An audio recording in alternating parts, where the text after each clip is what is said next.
কি রে বন্ধু, তোরা দি সবাই খিচুড়ি খাইতেছস? খিচুড়ি পাকালি কখন?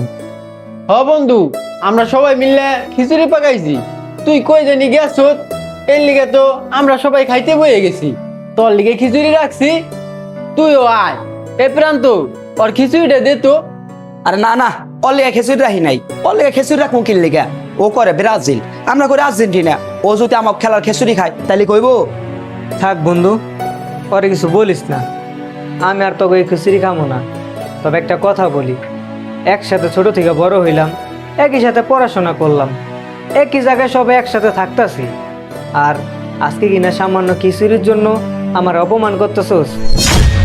এই দল নিয়ে কথা বলতেছস না? এই ব্রাজিল আর আর্জেন্টিনা এই খেলা কতদিন থাকবে? সর্বোচ্চ গেলে 1 মাস। এই বিশ্বকাপ শেষ হয়ে গেলে তখন কোথায় যাবে? তখন তো সেই আমরা একসাথেই থাকবো, তাই না? আর আজকে সামান্য খেলার জন্য বন্ধুত্বের সম্পর্কের ভিতরে ফাটল ধরালি।